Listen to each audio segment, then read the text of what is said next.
भगवान को भी आदमी मनाने में लगा हुआ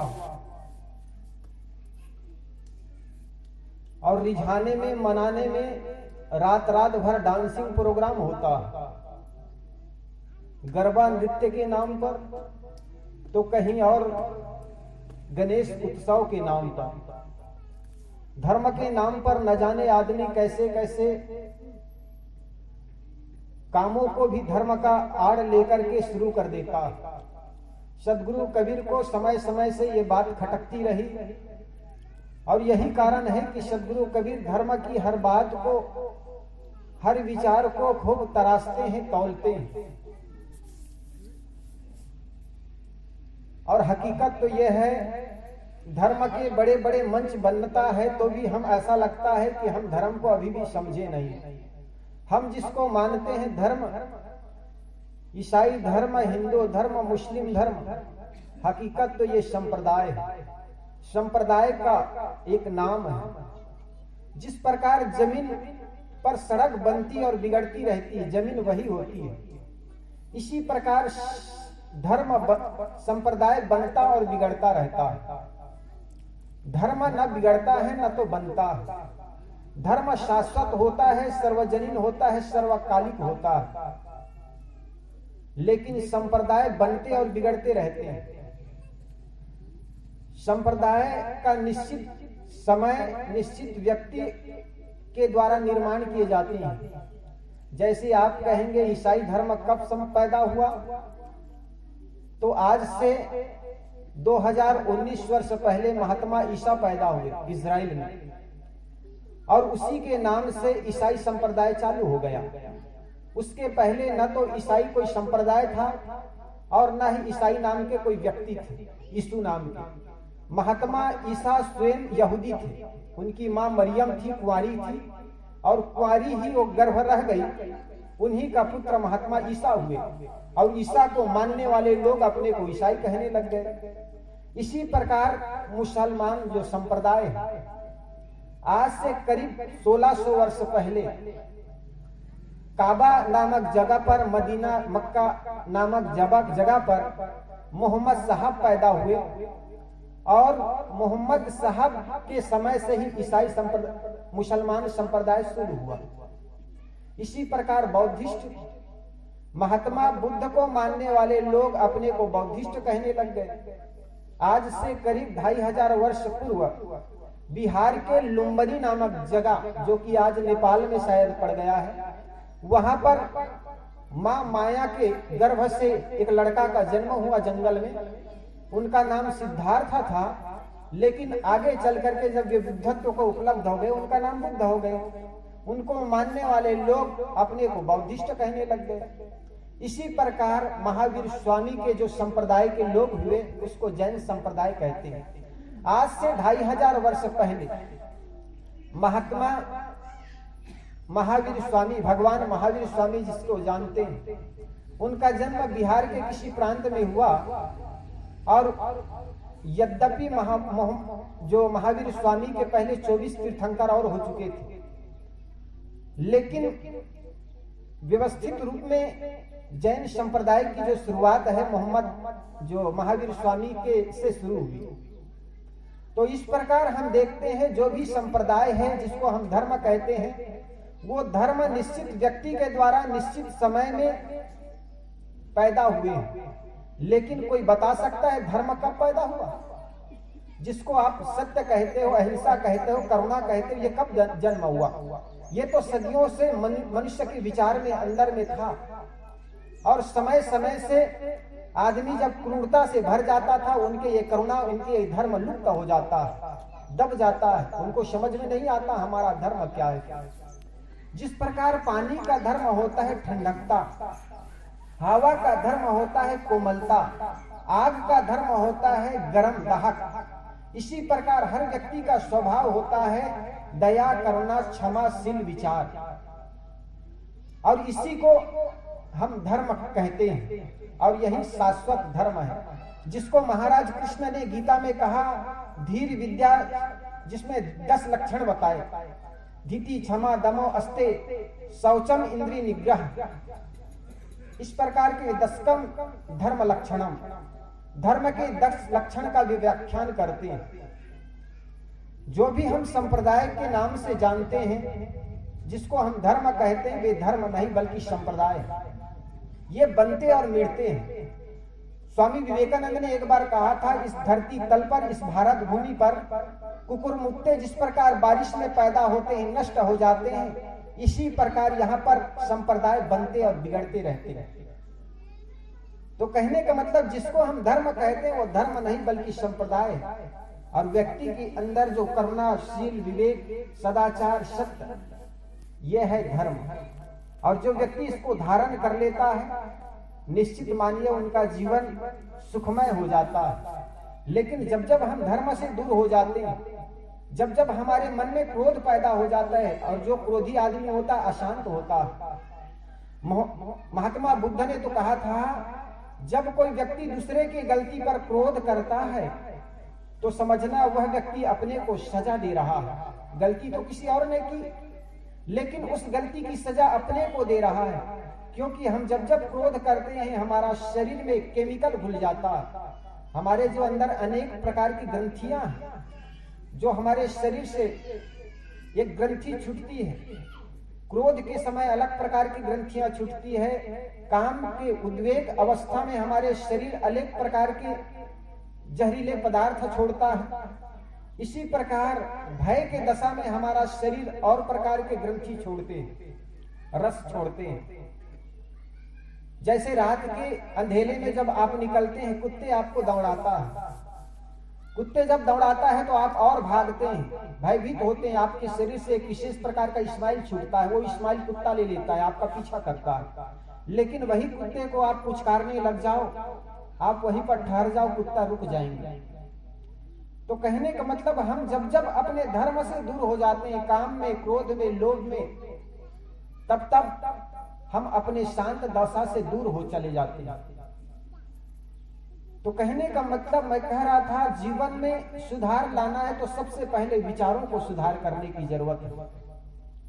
लेकिन आदमी ने विचारों में स्थिरता आ गई, आदमी अपने विचारों के साथ आगे बढ़ नहीं पाया। इसका एक ही कारण है, तथाकथित पंडितों ने विचारों पर ब्रेक लगाया।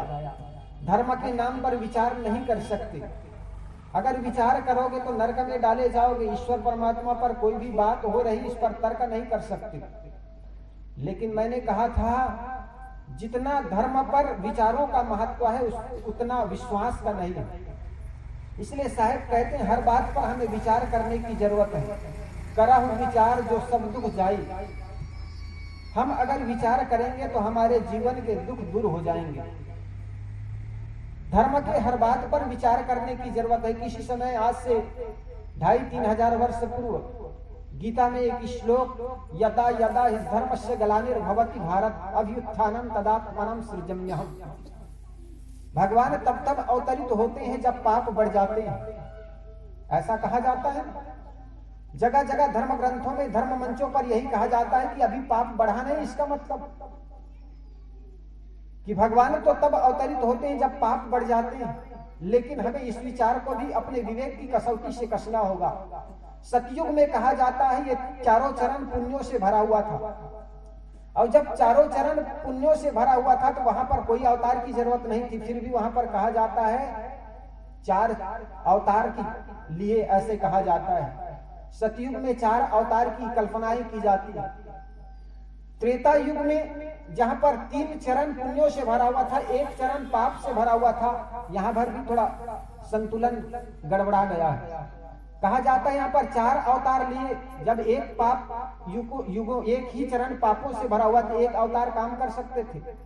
लेकिन कहा जाता है यहाँ पर 3 अवतार लिए। फिर आइए द्वापर में बात ठीक, 2 अवतार, 2 चरणों से पापों से भरा हुआ था, 2 पुण्यों से तो 2 अवतार। लेकिन कलयुग को कहा जाता है पापों का युग, और यहाँ पर केवल 1 अवतार की कल्पना की जाती है। लेकिन हकीकत तो यह है कि जितने भी अवतारवाद की कल्पना है, भाग्य भगवानवाद की जो कल्पना है, ये कोरी कल्पना है। और आज भी ये कहा जाता है, सदगुरु कबीर के दर्जनों अवतार हैं, आए दिन जेल के अंदर घुसे जाते हैं। और ये लोग अपनी बात को समाज के बीच मनाने के लिए अपने को कबीर का अवतार घोषित करते हैं। अपनी बंदूक अपने कंधे पर न रख करके महापुरुषों के कंधे पर लग करके आदमी गोली चलाता है। सोचते हैं कि हम अपनी बात कहेंगे तो सुनेगा नहीं, तो महापुरुषों के विचार कह करके अपनी बात को समाज में मनवाना चाहता है। तो जो अवतारवाद है, भाग्य और भगवानवाद की जो कल्पना है, ये कोरी कल्पना है। मनुष्य अपने कर्मों का दृष्टा है, हर व्यक्ति अपने कर्मों का निर्माता है। कर्म तुम्हारे अच्छे हैं तो किस्मत तुम्हारी दासी है, धर्म तुम्हारे अच्छे हैं तो घर में मथुरा काशी। धर्म कर्म दोनों अच्छे तो जीवन बना अविनाशी है, धर्म कर्म दोनों खराब तो गले में यम की फांसी। इसलिए अपने कर्मों को सुधारोगे भाई, तुम पर जुल्म है ना ईश्वर खुदाई। अगर अपने कर्मों को सुधारो, अपने कर्म अच्छे हैं तो 1000 शैतान मिलकर के भी आपको दुख नहीं दे सकता। और अगर आपके कर्म खराब है तो 1000 ईश्वर को भी पूज करके आप अपने जीवन में सुख प्राप्त नहीं कर सकते।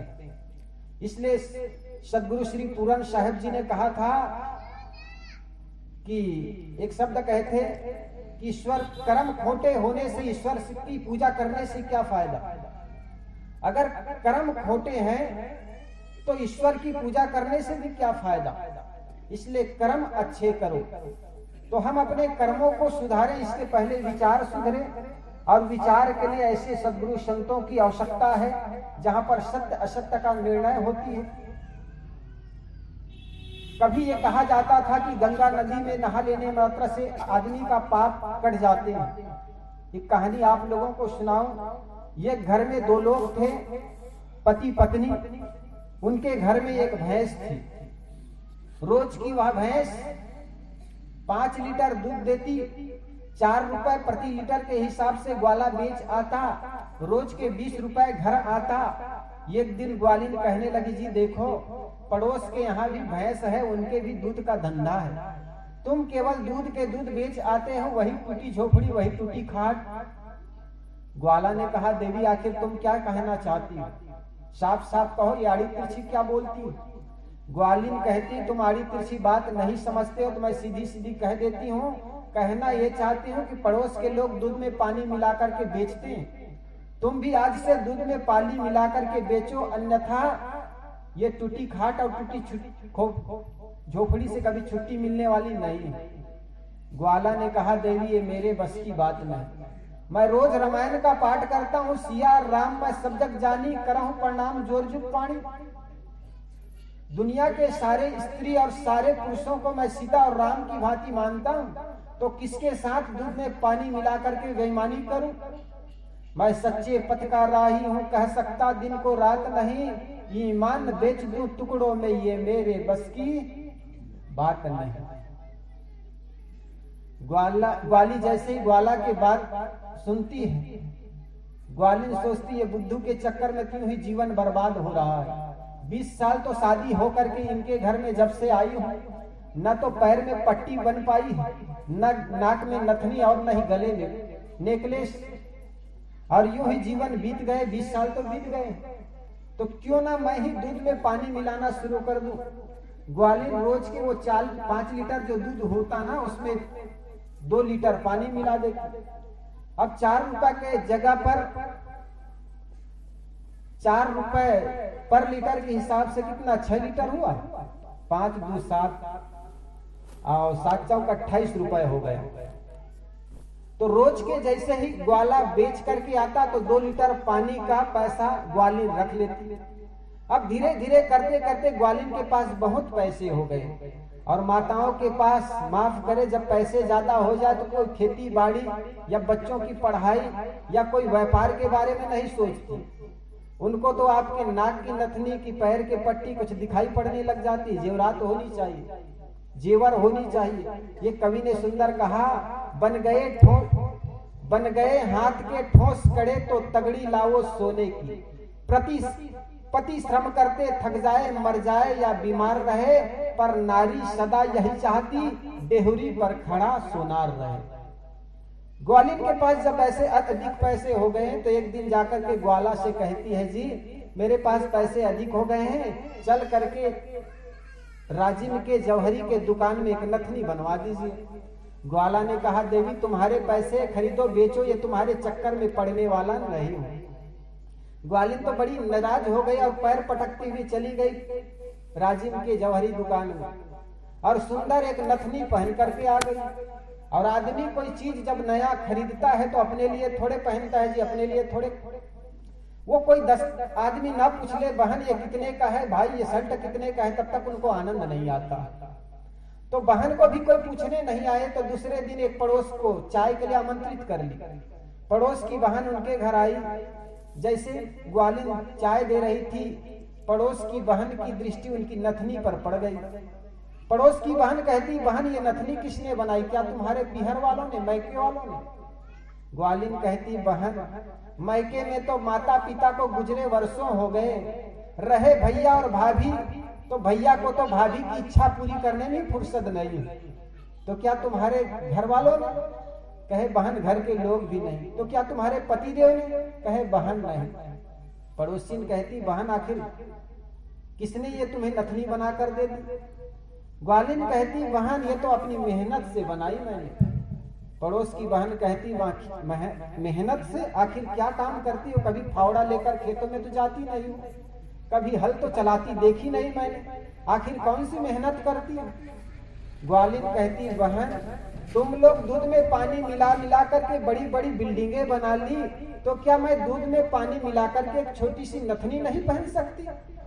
पड़ोस की बहन कहती बहन हम लोगों पर नाहक आरोप लगाती, अरे हमारे घर में कभी दूध में पानी मिलाने की बात चलती है, हम उनका विरोध करते हैं। तुमने लोगों के साथ छल की है, दूध में पानी मिला करके तुम मरोगे तो नरक में डाल दिए जाओगे, नरक में आरे से फाड़े जाओगे, उबलते तेल में डाल दिए जाओगे। वो ग्वालिन तो एकदम घबरा गई। किसी व्यक्ति को जब डरा दो घबरा जाती, वो आज ग्वालिन भी एकदम घबरा गई, डर गई। और 7-8 दिन में तो न तो उसको नींद आती रात में, न तो दिन में चैन मिलता।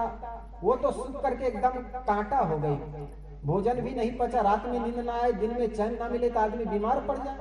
ग्वालिन तो एकदम सूख करके कांटा हो गई। किसी ने कहा बहन क्या बात है, इतनी सूख क्यों रही हो? कहने लगी बहन क्या बताऊं, दूध में पानी मिला करके बहुत बड़ा मुझसे पाप हो गया है। लोगों ने बताया बहन फलाने दुबे पंडित रहते हैं, उनके पास चले जाना, वो जरूर कोई रास्ता बताएंगे। वो बहन दुबे के पास जाकर के अपनी सारी राम कहानी सुना दी। दुबे पंडित ने बताया बहन हमारे शास्त्रों में बहुत अच्छे अच्छे नुस्खे हैं, आप जीवन में जितने पाप नहीं किए उससे भी कहीं ज्यादा पाप एक बार के गंगा नदी में स्नान करने से कट जाते। वो बहन तो बड़ी खुश हो गई, इतना सस्ता नुस्खा कि जीवन में जितने पाप किए उससे भी ज्यादा कट जाते। दूसरे दिन वो तो नहाने के लिए गंगा नदी में चलने लगी, गई वहां पर फूल फल लेकर के गई, पहुंची और जैसे ही नदी में डुबकी लगाने के लिए उछाल मारी, छलांग लगाई, एक सुंदर बड़ी मछली तैरते हुए आई, उसकी नथली को भोजन चारा समझ करके नथली को मुख में ले लेती है। और जैसे ही नथली को मछली अपने मुख में लेती है तो नाक भी तो चली गई, नथली तो गई, उनकी नाक भी कट जाती है। अब जब नाक पर हाथ रख करके पानी से बाहर निकलती है और लोगों से कहा कि ये क्या हुआ? लोगों ने कहा बहन ये क्या हुआ? अरे पानी के पैसे थे सो पानी में चले गए, और क्या हुआ? ग्वालिन कहती पानी के पैसे पानी में बात समझ में आती, लेकिन मेरी नाक क्यों चली गई?